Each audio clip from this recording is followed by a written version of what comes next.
Tonight on Confidential, we go down memory lane with this diva who made stops at Revlon, Universal Studios, Glow, and the USFL on her way to the WWE. And Motorhead brings you the true evolution in music. When Motorhead did the Game song, they established how distinctive they were, and I think they've done it with this song too.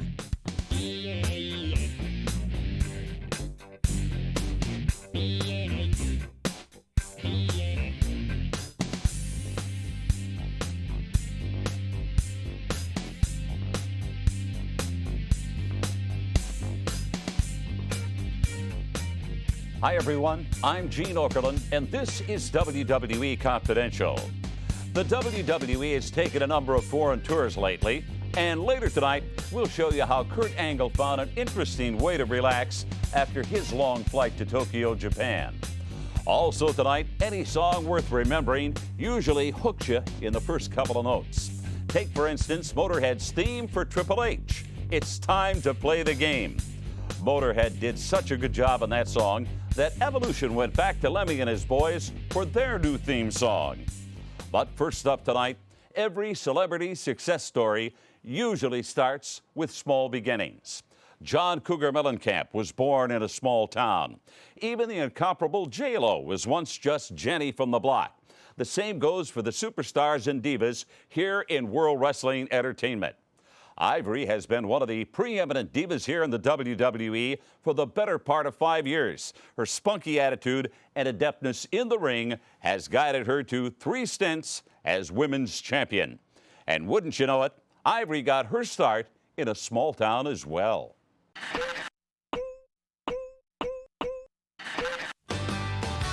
We're in Torrance, California, and this is where I grew up. 1518 Amapola Avenue. She truly was a really beautiful little baby from the time she was born. She was gregarious, yeah, from the get-go. She was always had a lot of energy. This is where I played hopscotch. I still know how. But she was always searching for something to be different. She wanted to be unique, ever since she was real small.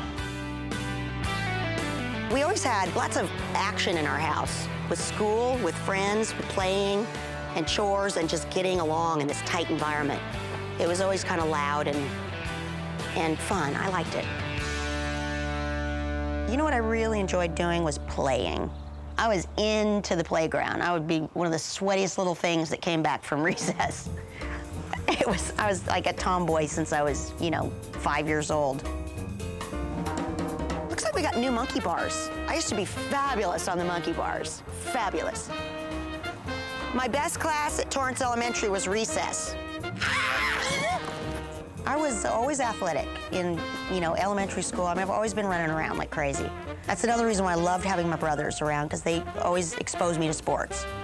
This is our yard that it used to look like a football field to me. And my 2 older brothers, they taught me basically how to throw a ball and swing a bat and play catch, and of course football, because they love to beat us up. Her brothers did a lot of rough and tumble stuff, and the girls kind of got the underhand of the whole thing because they were younger and smaller.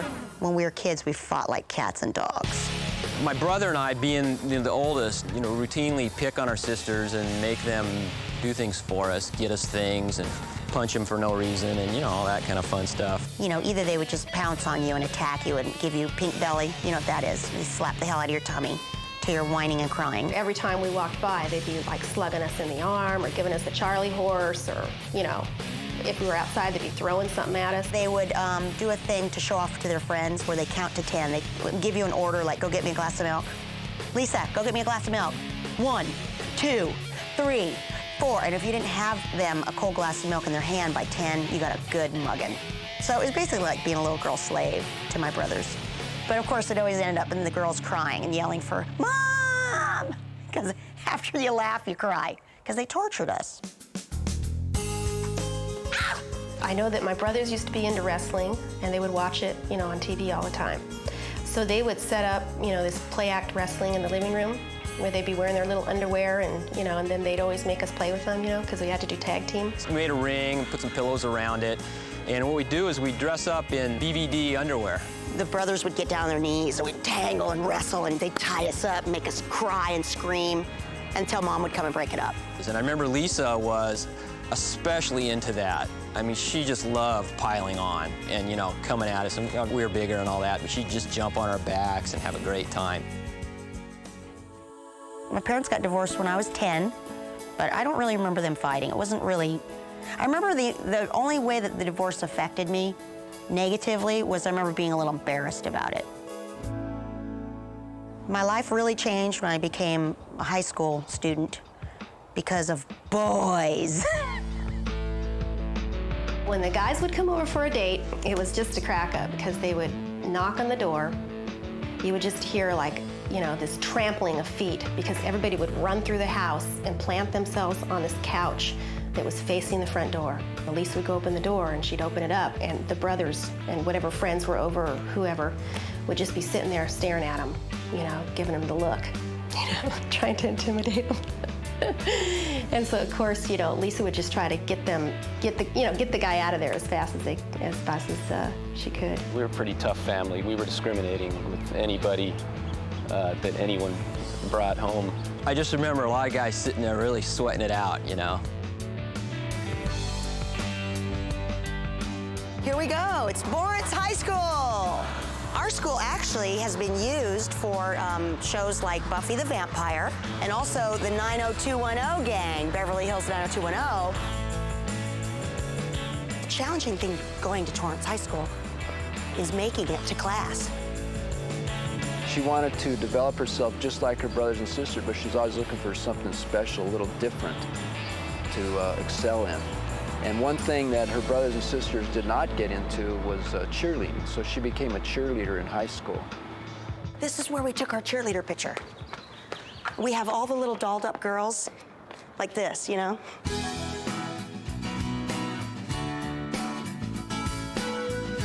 I never decided whether I would go to college or not. It just was always, you're going. So I was really looking forward to getting to college, and I only had one in mind, USC. It was like the doors open to a whole new world. There are all these new people to meet and all these different parties to go to and different sports to get into.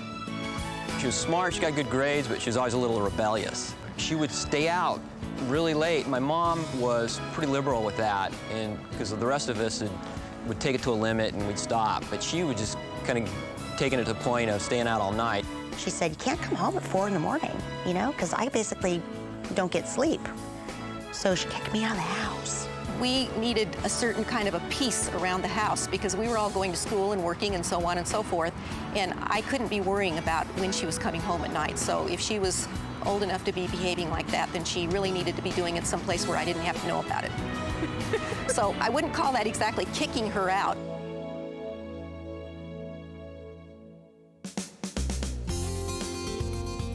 Did little odd jobs, about, you know, a bazillion odd jobs, pay my rent.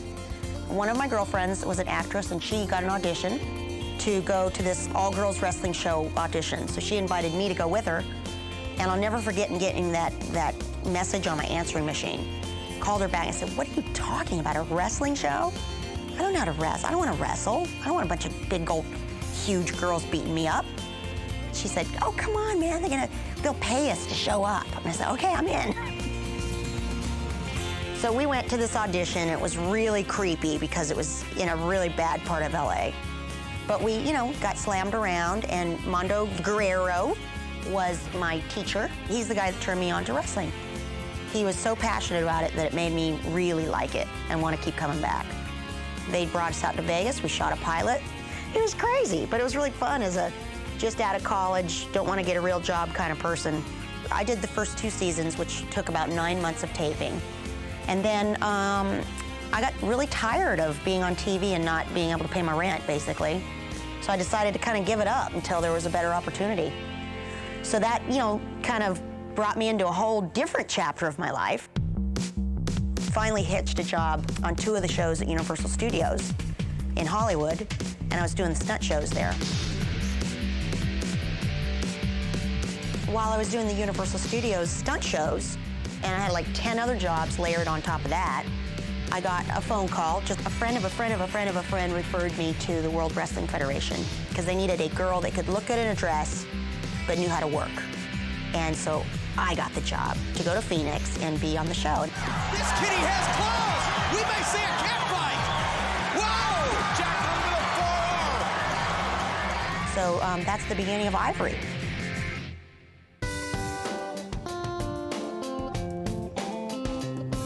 I really have never felt like I know exactly what I want to be or do. And I don't know how life could have turned out any better than it has. She pretty much excelled in about anything she chose to do. I mean, she's smart, beautiful, witty, athletic, and she's, a talented performer. The thing I think I keep doing right is to march through every open door and grab life by the balls and make the most of it, you know? And it's kind of, that's what I think what has delivered me to, the WWE.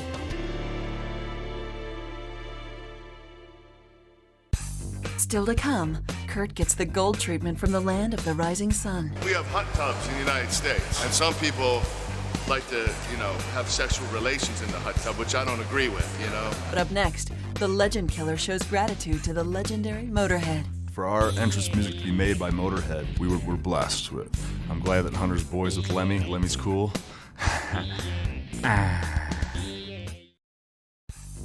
It's all about the game and how you play it. Those lyrics sung by Motorhead were the finishing touches to Triple H's entrance music. The theme is incredibly popular and instantly recognizable. So if it's not broke, why fix it? The answer is simple: evolution. Randy Orton, along with the game and Ric Flair, comprise what is known in the world of sports entertainment as evolution. The three men have the look, the style, and certainly the attitude. Now all evolution needed was the finishing touch, which was provided thanks to Motorhead.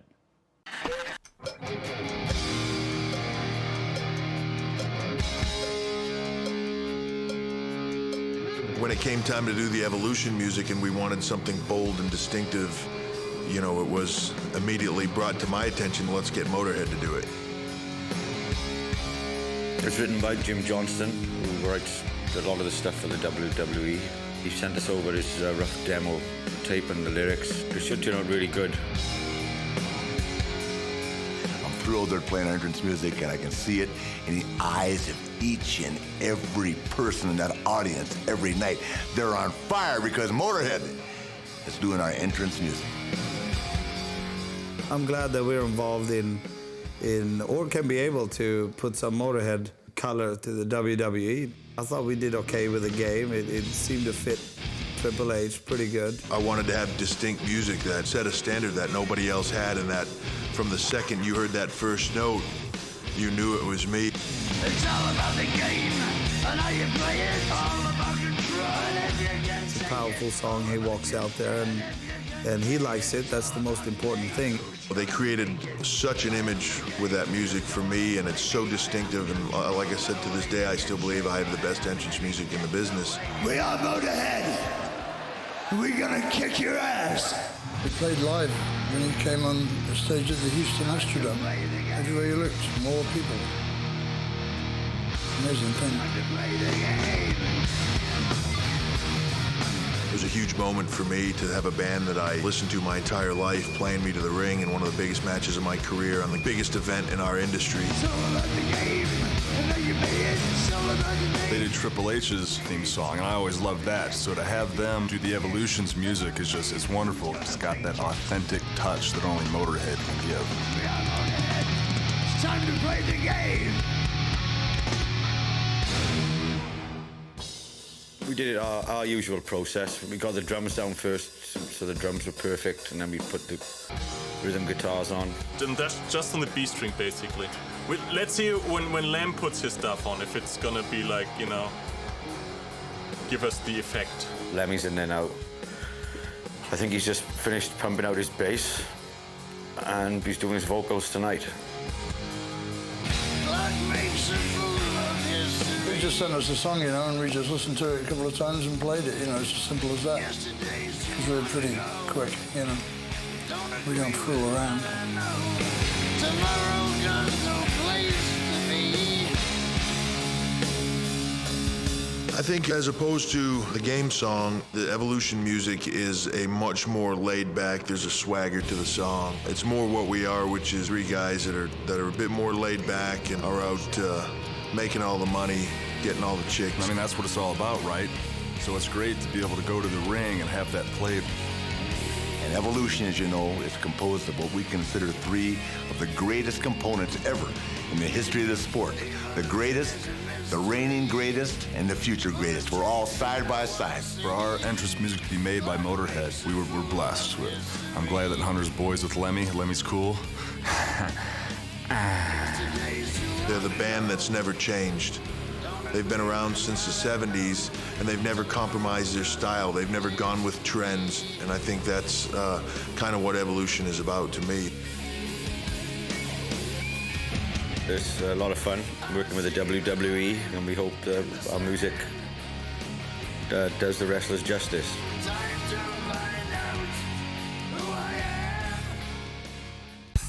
When we return, fisherman by day, beer drinker by night, and financial analyst? Have you ever caught more fish than the amount of empty beer cans you amassed on a fishing trip?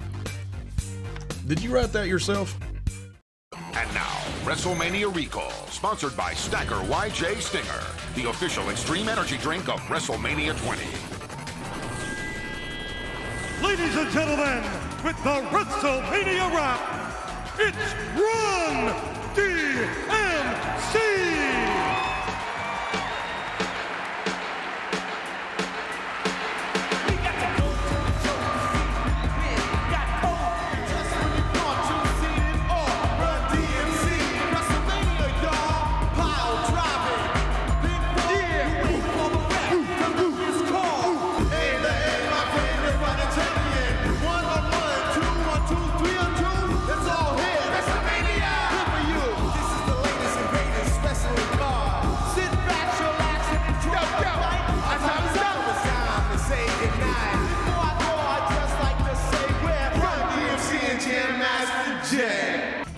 WrestleMania Recall, counting down to the greatest sports entertainment spectacular of all time, WrestleMania 20.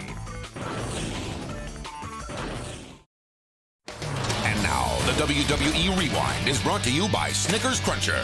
Looking for a satisfying crunch? Grab a Snickers Cruncher. Here we go with the APA's first ever ballroom brawl. The last man drinking wins. Where's he going? He's the bunny. Oh, that was a man with a busted head. Well, Bradshaw was the last man standing. Fishing, drinking beer, and investing. If that was an SAT question, picking the one that doesn't belong would be a cinch. But SAT questions aren't that simple. It's always A and B, but not C, unless, in this case, unless you're talking about WWE superstar Bradshaw. Being from Texas, fishing and drinking beer are just two things you do, and if you're smart, so is investing your money. Bradshaw might be a step ahead in all of those categories, especially the latter, when you consider he just released his own book, Have More Money Now, a common sense approach to financial management. Like all good analysts, Bradshaw is very good at researching all of his data and then coming to a conclusion. But how is he at thinking on his feet? Hello, everyone. Welcome to Outside the Ropes. I'm Josh Matthews. And joining me this week is none other than Bradshaw. Bradshaw, how you doing? Fine. Good. Well, you know the deal. I'm going to ask you a few questions, and you're going to answer them, and then we'll be done. How'd you get hired here? Well, you know, hiring you is like losing 3 good men. Go ahead. Okay, question number 1. As an avid fisherman and beer drinker, have you ever caught more fish than the amount of empty beer cans you amassed on a fishing trip? Did you write that yourself? Who wrote that for you? You wrote that yourself, don't you? You're not taking any credit for it. Well, I don't count them, I drink them. I have no idea. I drink beer, I catch fish, I don't know. Okay, moving on then. Do you make your own lures, or do you think that the smell of beer is enough to lure the fish? Beer doesn't lure fish. Now, tobacco juice used to be the thing that my uncles used to spit on the lures, the Layfield lure, by the way. My uncle's Cotton and Jester, they made their own lures. They used to use tobacco juice and they'd spit it on the lure. Beer never worked. All it did was wash the stuff off. Really? That's Warsh with an R. That's how you spell it in Texas. Warsh? W-A-R. Hiring you was like losing 3 good men. Are fishing licenses a good idea or just an excuse to steal money from drunk people? You wrote that, didn't you? Do you think you need a license to drive a car? Does it make you drive a car any better? My family's been fishing for 80 years. Why would I need a license to fish better? I don't need a license to fish better. The state of Texas ought to pay me to go fishing in its ponds, carrying on a Layfield tradition. So yeah, I think it's a license to steal money from drunk people. Absolutely. Do you have a fishing license? I happen to be a drunk. No, but I have beer and I have lures. I don't know if you've seen the movie Old School, but if you have, in it there's a character who drinks, and when he drinks, they call him Frank the Tank. Why are you asking me about characters that drink? A good question. Anyway, the guy's called Frank the Tank, and when he drinks too much, that's what they call him. Do you have a nickname for when you start pounding all the beers? No. What is the average amount of beer bottles broken per square foot in an APA bar fight? Now that's a good question. Thank you. I wrote this one. I did that, but I don't have an answer. We've broken a lot of beer bottles. We've broken pinball machines. We've broken jukeboxes. We've broken pool tables. We've broken overhead lights. We've broken bars several times. But the amount of beer bottles we've actually broke, that I wouldn't know. That'd be very interesting to find out, though. Be a good research project for you. I'll get on that. Are you out of school? Yeah, barely. Are you old enough to drink? A little bit, yeah. All right, so listen, we know you're that a little bit old enough, or you drink a little bit? Both. We know that you're a huge Dallas Cowboys fan. What do you think of the head coach, Bill Parcells, and how long, will it take for the Cowboys to get back to the playoffs? You got to have a quarterback. I like Quincy Carter. He's a great athlete, but I don't think he's the quarterback that's going to take them into the playoffs and past that.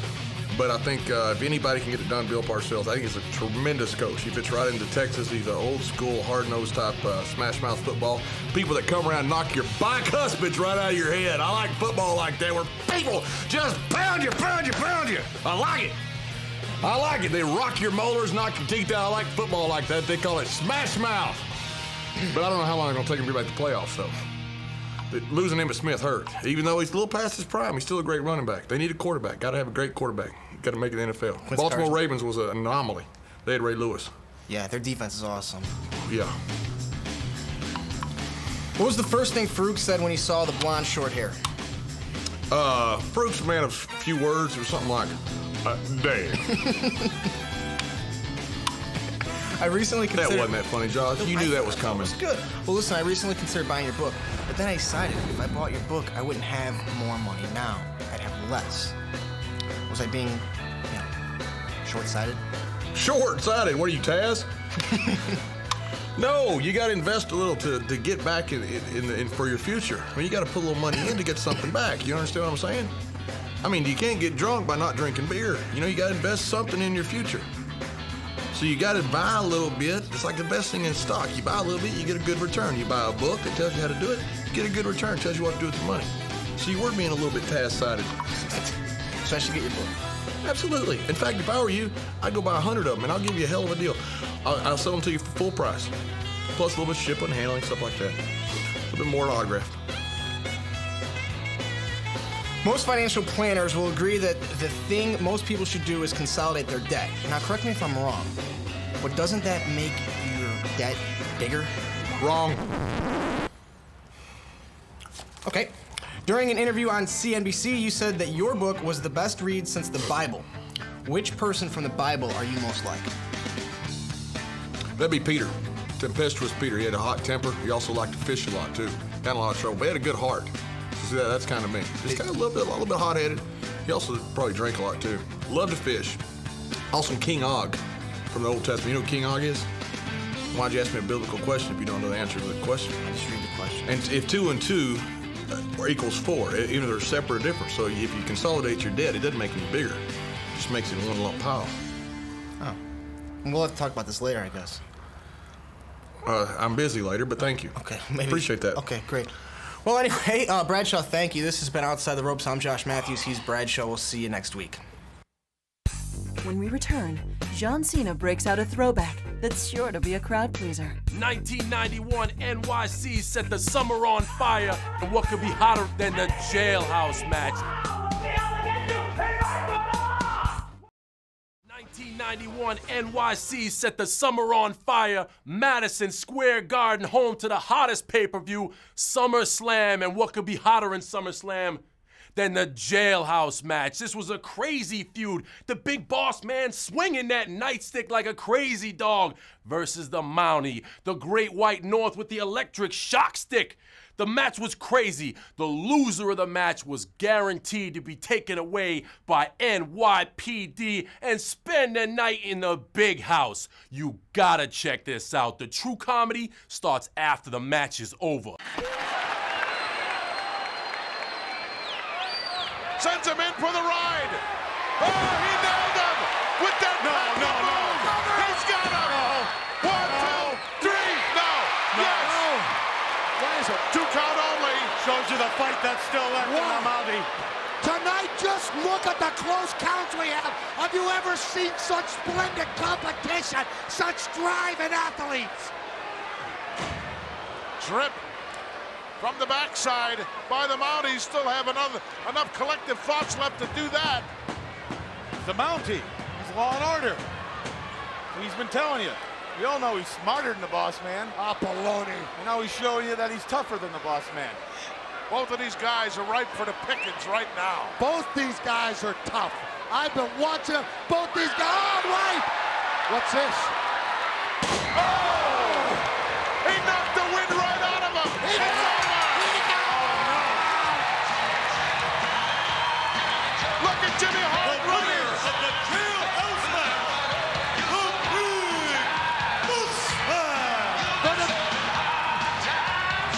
Gonna be doing the jailhouse rock now, baby. Oh, look at the Boss Man calling for law enforcement officers. Oh no. This is bad. I don't like the look of this. I think this is them now.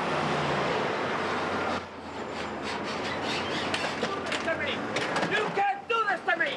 You know who I am? Come on. You can't do this to me! Oh! You can't do that!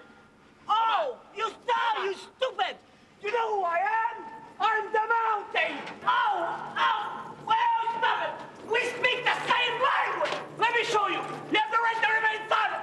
Oh! You have the right to return it! Anything you say, wow, will be held against you in my court of law! We're the same! You're local hip cuts, and I'm the Mountie!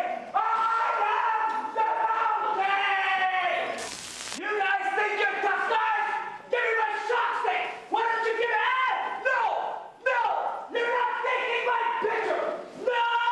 You're not taking my picture! So I guess the boss man kicked your butt, huh? What? No! You don't take that picture! No! You can't do this to me! You can't! No! You can't take my fingerprints! I'm not giving it to you! Come on, You're give not! me your finger. You're not!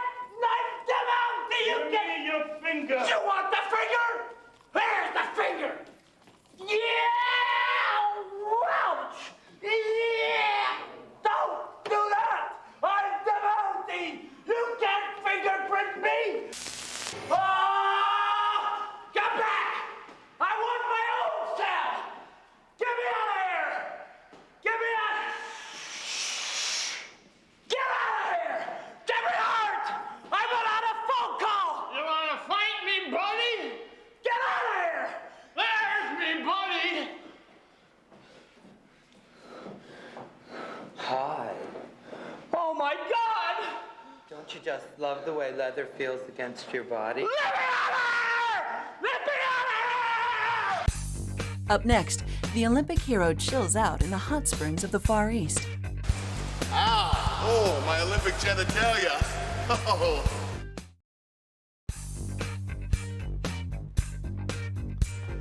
Most experts will agree that Japan is a step ahead of the rest of the world when it comes to technology, but they also know how to relax.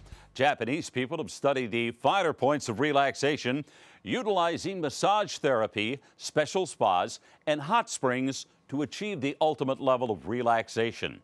But finding just the right comfort zone is even harder when you're in the heart of Tokyo.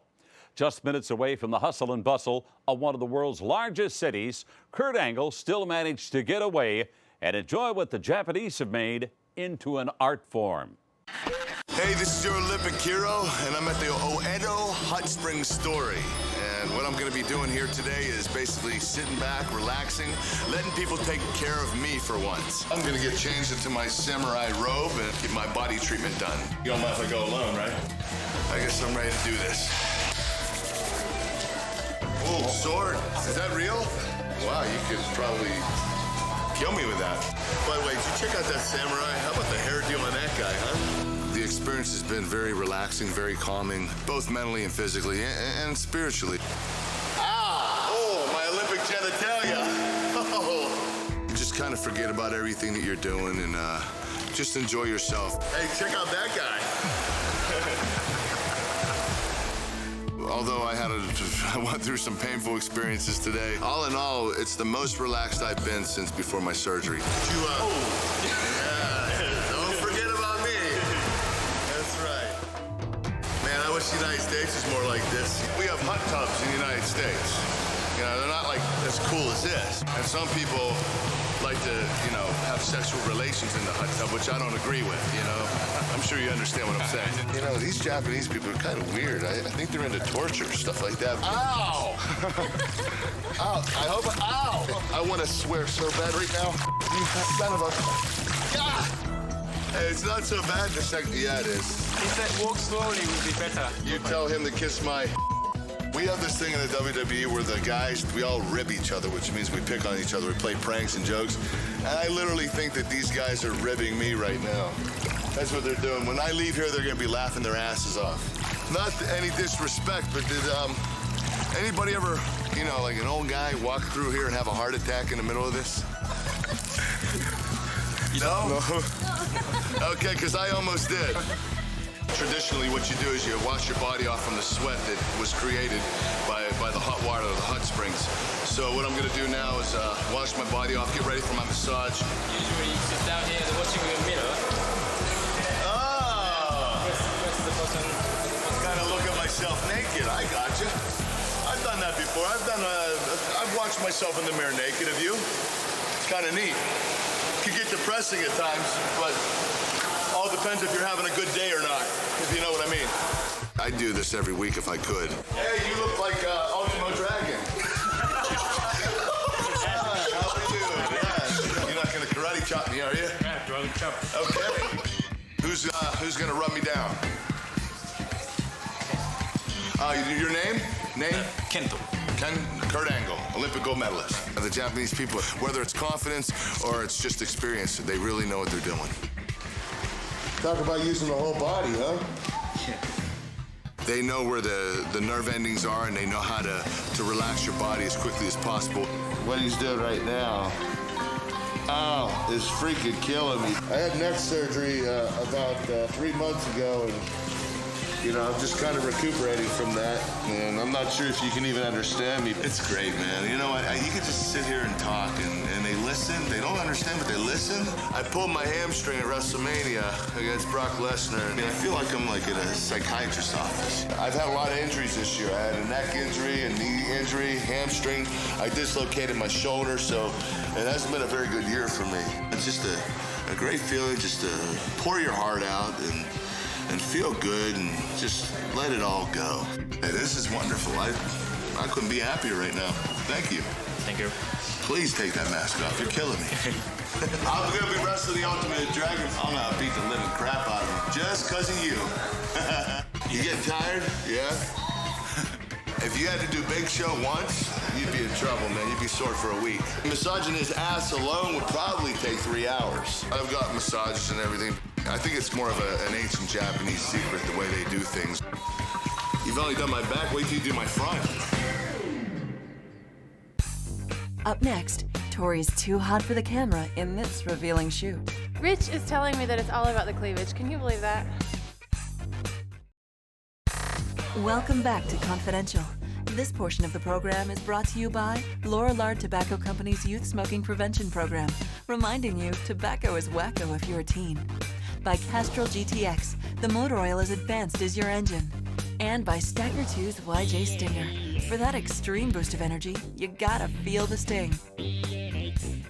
I remember when I was a little kid, And for all of you people out there thinking it, yes, I can remember that far back. Anyway, I remember waiting for Christmas to arrive at least a month in advance. Wasn't like it is today, but I could still count on that one special gift under the tree. This year, Christmas is coming early, boys and girls, because the October issue of Raw magazine will feature the WWE divas like you have never seen them. Each diva was shot in her own unique setting. Here's a behind-the-scenes look at the photo shoot for what could be my favorite diva, Playboy cover girl, Tori Wilson.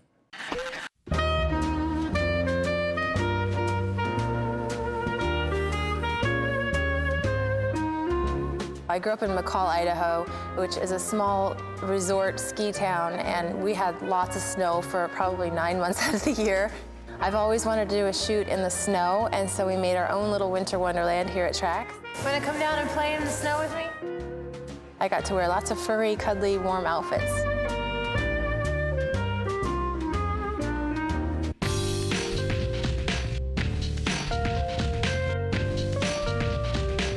Rich is telling me that it's all about the cleavage. Can you believe that?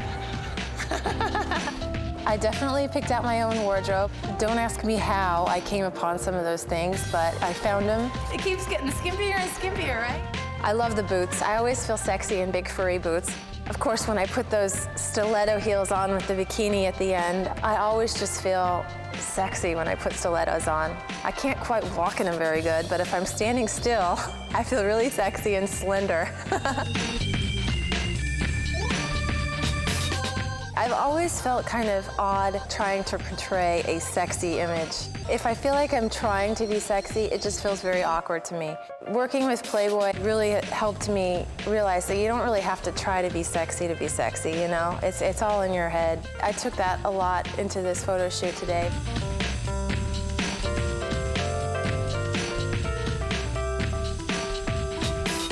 I feel like this has been my best shoot so far with the WWE. Just everything seemed to click. I'm really starting to get used to everyone that I'm working with, so, you know, the more comfortable you get with everybody, the more free you feel, and, you know, I can just be myself and have fun. I'm looking forward to the October Raw magazine. And in the upcoming weeks, more divas and their unique shoots. We hope you've enjoyed this week's show. We'll be back next week with another new episode featuring a look back at a legend, the Big Cat, Ernie Ladd. I was a great mouthpiece. I had a great interview. I used to use one line, said, I'd rather go to my mama's funeral than go to my own funeral. And they said, oh, look at him. He talks about his mama. He do everything. How awful he is. But they paid money to come out to see him. They love to call me the N-word, and I love for them to spend that money to come and call me the N-word, and I take it right on to the bank.